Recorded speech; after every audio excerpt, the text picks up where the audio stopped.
Women's tennis is no longer defined by a single dominant narrative. The top of the WTA remains elite: Iga Świątek, Aryna Sabalenka, Coco Gauff. But the competitive gap beneath them is shrinking. Improvements in physical conditioning, baseline tolerance, and return quality across the tour are compressing margins. 2026 looks less like a season of domination and more like a season of convergence. Here are 10 analytical predictions for the 2026 WTA season, grounded in trends, matchups, surfaces, and structural realities of the tour. 10. Iga Świątek's margin at number 1 narrows. Świątek remains the most complete player on the tour, particularly on clay and slower hardcourts. Her movement, defensive coverage, and rally discipline still set the standard. However, the data already shows her margins tightening outside those preferred conditions. Faster courts, indoor environments, and opponents willing to redirect pace earlier in rallies have begun to test her efficiency. In 2026, Świątek is still a likely top 2 player, but the sense of inevitability around her number 1 ranking softens. This isn't decline, it's competitive compression. 9. Coco Gauff becomes a true multi-surface slam threat. Gauff's evolution has been gradual but meaningful. The serve has improved, the forehand has stabilized, and her point construction has become more patient under pressure. By 2026, she is no longer surface-specific. Her athleticism already translates across conditions. The tactical maturity is catching up. A second slam title is a realistic expectation, potentially outside the US Open, with Australia or Wimbledon representing strong opportunities. Her growth is less about power and more about decision-making at critical moments. 8. Sabalenka produces the most dominant hardcourt stretch of the season. At peak efficiency, Sabalenka remains the most destructive hardcourt player on the tour. In 2026, she likely puts together one extended dominant run. Several tournaments where serve efficiency, first strike patterns, and confidence align simultaneously. However, sustaining that level across an entire season remains difficult due to variance in unforced error rates and timing. Peak Sabalenka may be the best player in the world. Sustained Sabalenka remains the challenge. 7. Physical load forces strategic scheduling adjustments. The WTA calendar continues to place heavy demands on top players. In 2026, at least one top 5 player significantly reduces their schedule or misses a slam due to accumulated physical stress. This reflects adaptation, not mismanagement. Expect more selective tournament entries, greater slam prioritization, and fewer appearances driven purely by ranking accumulation. The tour is moving toward load management, even if informally. 6. A teenage player establishes top 10 stability. This prediction is not about a short-term breakthrough. It's about sustained top 10 presence. Staying in the top 10 requires second serve resilience, rally tolerance against elite defenders, schedule durability across surfaces. Mirra Andreeva is the clearest candidate.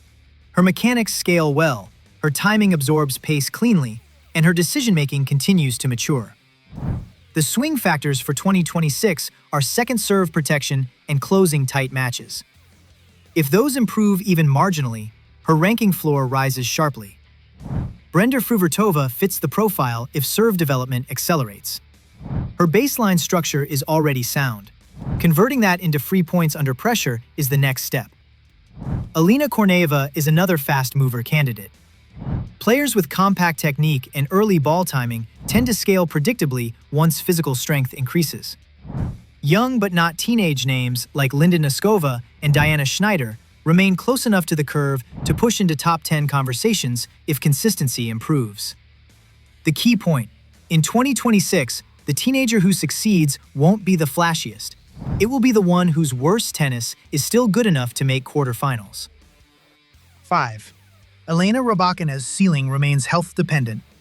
Rybakina's serve plus 1 profile is among the most efficient weapons on tour, particularly on faster surfaces.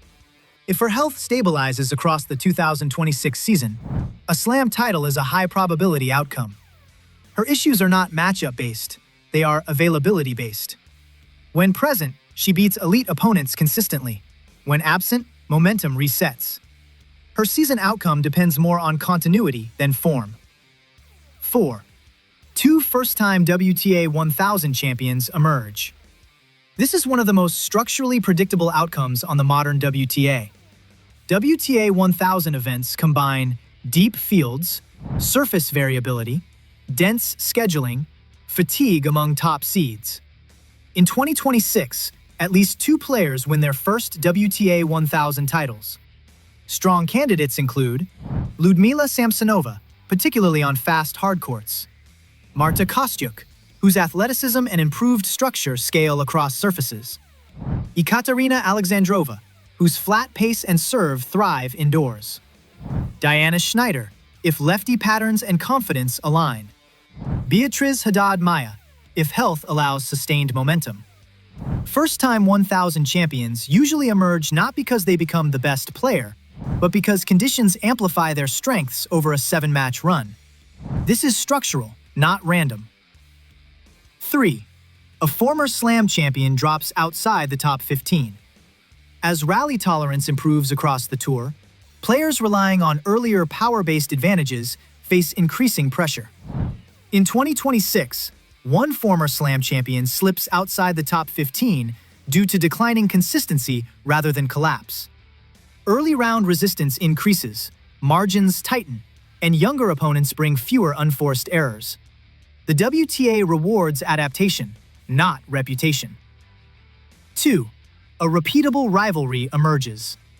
The WTA has lacked a sustained, matchup-driven rivalry. In 2026, 2 players begin meeting consistently in late-stage tournaments, driven by overlapping surface strengths and ranking proximity. This isn't marketing-driven, it's structural repetition. Rivalries emerge when players repeatedly test adjustments against each other, not when narratives are forced. 1. The WTA Finals are won by a non-dominant seed. The WTA Finals reward short-term form, indoor efficiency, and psychological clarity.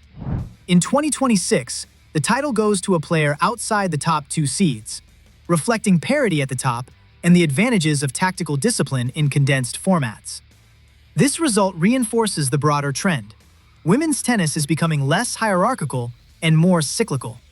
The 2026 WTA season is unlikely to be defined by one dominant force. Instead, it reflects convergence, where margins shrink, outcomes diversify, and adaptability outweighs raw talent. The defining question is no longer who dominates, but who adjusts fastest. Which prediction do you agree with? Which one do you see differently? Let me know in the comments.